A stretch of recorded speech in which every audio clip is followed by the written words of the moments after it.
요한복음 15장에서의 두 개의 핵심 단어를 찾으려고 한다면 사랑과 미움입니다.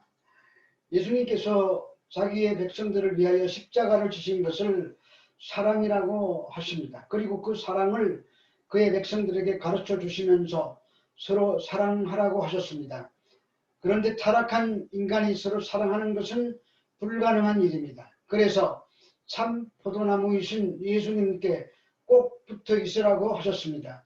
꼭 붙어 있는 방법이 믿음입니다. 그러면 열매를 많이 맺는다고 하셨습니다. 그러므로 성도는 세상이 공급하는 힘으로 살아가는 사람이 아니라 예수님의 진액을 받아서 신령한 힘으로 살아가는 자들인 것입니다. 그러나 서로 사랑하는 것은 세상의 기준으로 사랑하는 것이 아닙니다. 가진 자는 가진 자대로, 배운 자는 배운 자대로 사귀는 그러한 계모임이 아닙니다.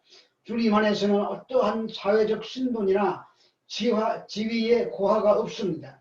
주님 안에서는 모두가 한 몸을 이루는 한 지체들입니다. 그래서 서로 사랑하지 않을 수가 없는 것입니다. 그러나 이러한 삶을 세상은 미워합니다. 세상이 원하는 삶의 방식과 다르기 때문입니다. 그래서 그 사랑의 대척점에는 미움이라는 것이 항상 존재합니다. 오늘 본문 요한복음 15장 18절에서 20절의 말씀입니다. 세상이 너희를 미워하면 너희보다 나를 먼저 미워한 줄 알라. 너희가 세상에 속하였으면 세상이 자기의 것을 사랑할 것이나 너희는 세상에 속한 자가 아니요 도리어 내가 너희를 세상에서 택하였기 때문에 세상이 너희를 미워하느니라. 내가 너희에게 종이 주인보다 더 크지 못하다 한 말을 기억하라. 사람들이 나를 박해하였은즉 너희도 박해할 것이요 내 말을 지켰은즉 너희 말도 지킬 것이라. 본문은 가정법으로 시작합니다. 세상이 너희를 미워하면입니다. 제자들이 세상에서 곧 미움에 직면할 것에 대비시키시는 말씀입니다. 성도가 세상으로부터 미움을 받는 것은 세상이 먼저 예수를 미워했기 때문이라고 말씀하십니다. 이것은 근본적으로 하나님을 모르고 예수님을 모르기 때문이 아니라 그들의 관심이 하늘이 아니라 땅에 있기 때문입니다. 땅에 속한 자들은 땅의 것들만 좋아하게 되어 있습니다. 그래서 자신들과 다른 것은 배척합니다. 예수님이 고난을 당하시다가 십자가에 달려 돌아가신 것은 그 때문입니다. 따라서 제자들이 예수님과 한 몸을 이루는 자들이므로 제자들을 미워하는 것은 너무나 당연합니다. 그래서 이 미움에 직면하게 될 제자들에게 미움을 이길 수 있도록 지금 격려하고 계십니다. 너희를 미워하면 나를 미워한 것인 줄로 알라고 하십니다. 내가 너희를 택하였기 때문이라고 하십니다. 이 두 말씀은 우리들에게 기쁨의 복음입니다.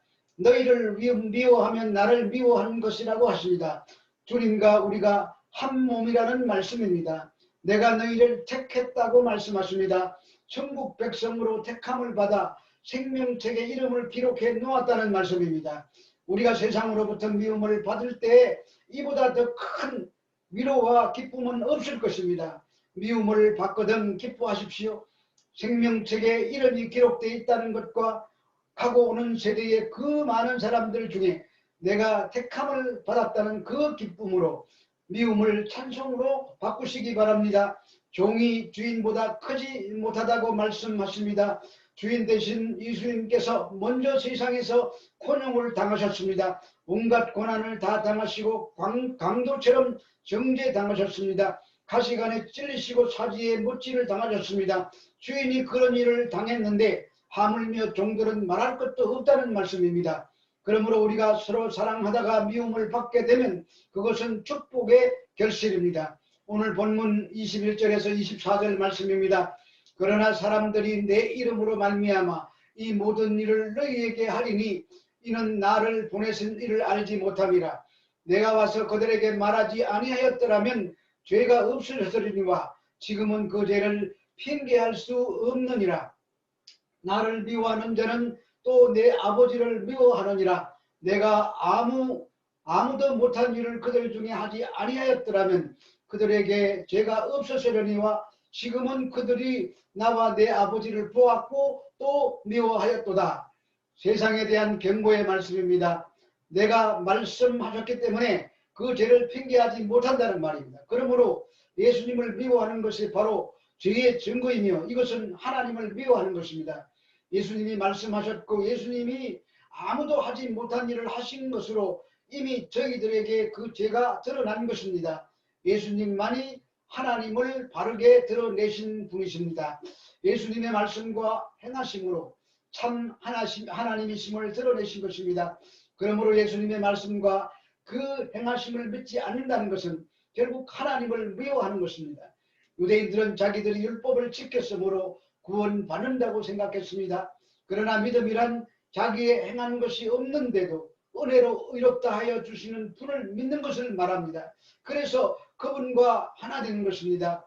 예수님과 하나 되었기에 세상에 예수를 미워하는 사람을 미워하는 것은 당연합니다. 그런데 성도가 세상으로부터 미움을 받지 않는다면 예수님과 유리되어 있거나 세상과 적당하게 타협하며 살고 있다는 증거일 것입니다. 주님께 속한 자는 주님 사랑 안에 거하는 것이며 주님 사랑 안에 거하는 자는 그 형제를 사랑하고 그러한 자는 세상의 미움을 받게 되어 있다고 합니다. 우리는 우리의 신앙을 이 시점에서 점검해 보아야 합니다. 말씀을 들으면서 나의 관심사가 어디에 있는가를 살펴보시기 바랍니다. 아직도 이 세상의 것을 쫓으며 그것을 쟁취하려고 예수 이름을 부르고 있다면 세상에 속한 것이고 예수 믿는 것이 아닙니다. 그런데도 여전히 교회에서 예수님을 믿으면 세상이나 세상에 있는 것들을 더 많이 얻게 된다고 말하고 있습니다. 거짓말입니다. 우리가 예수를 믿는 것은 이 세상이나 세상의 것들을 더 많이 가지기 위한 것이 아닙니다. 예수님을 믿고 그분처럼 죽기까지 사랑하여 많은 열매를 맺기 위함입니다.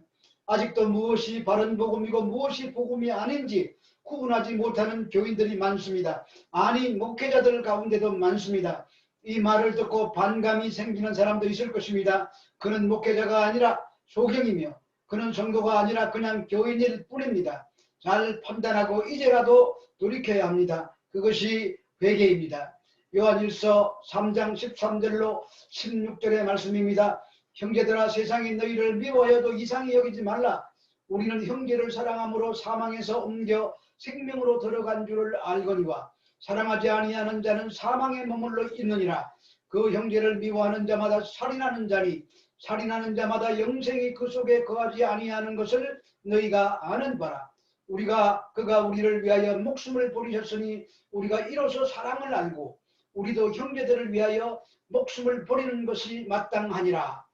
하나님과 하나님의 자녀와 유기된 자의 대립은 아벨과 가인, 이삭과 이스마엘, 야곱과 에서를 통해서 지금까지도 계속되고 있습니다.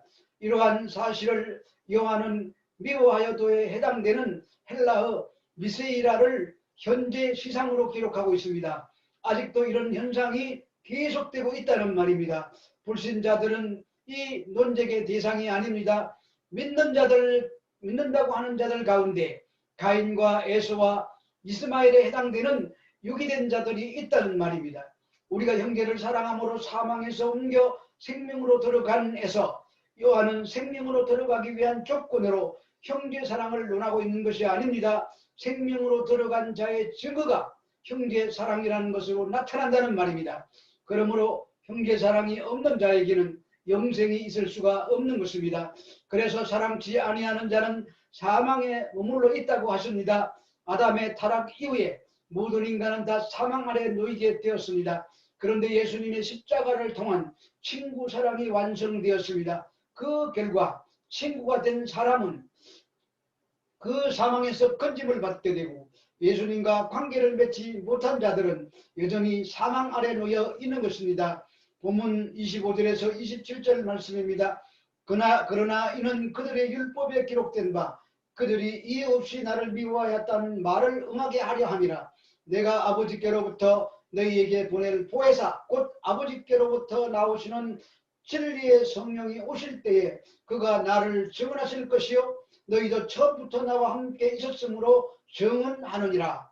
이 말씀은 시편 35편 14절 15절에 있는 예언의 말씀대로 성취되었다는 말입니다. 거기에 내가 나의 친구와 형제에게 행함같이 그들에게 행하였다는데 내가 넘어짐에 그들이 기뻐하여 서로 모여서 나를 치며 찢었다고 기록하고 있습니다. 또 시편 69편 4절에서도 까닭없이 나를 미워하는 자가 나의 머리털보다도 많고 부당하게 나의 원수가 되어 나를 끊으려 하는 자가 강하였으니 내가 빼앗지 아니한 것도 물어주게 되었다고 한탄하고 있습니다.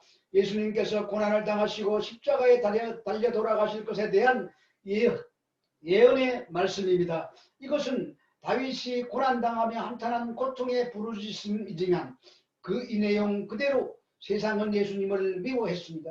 그러나 다윗이 다시 일어났듯이 예수님께서도 승리하셨습니다. 십자가에 죽으시고 부활 성천하셔서 성령을 우리들에게 보내주셨습니다. 그래서 이 세상 사람들이 제자들을 미워해도 제자들은 성령님의 능력을 받아 세상에 지지 않고 도리어 세상을 향하여 예수 그리스도를 증거하게 된다는 말씀입니다. 그리고 제자들 역시 예수님을 친히 목도한 사람들로 성령의 권능을 받아서 그리스도를 증언하게 될 것이며 자신의 노력과 능력이 아닌 성령의 권능을 힘입어 증언하게 될 것이라는 말씀입니다. 이처럼 우리가 예수 안에서 서로 사랑하게 되면 세상이 우리를 미워할 것입니다. 사랑하려 하면 미움받음이 따라오고 미움을 받지 아니하려면 사랑을 포기해야 됩니다. 이 둘은 우리가 세상을 사는 날 동안 내 안에서 갈등을 일으켜야 할 것들입니다. 그러나 우리는 성령으로부터 능력을 받아 예수님과 한 몸 된 자들입니다. 뿐만 아니라 나의 이름이 생명책에 기록되어 있음을 잊지 말고 택함 받은 자답게 예수님처럼 죽기까지 이웃을 사랑해야 할 것입니다. 세상이 우리를 비웃고 세상이 우리를 미워하더라도 기쁘게 이 길을 가야 합니다. 그래서 사랑과 미움의 갈등에서 자유해야 합니다. 하나님 아버지, 우리가 서로 사랑하여 한 몸 이루는 표적을 나타내게 해 주시옵소서. 예수님 이름으로 기도합니다.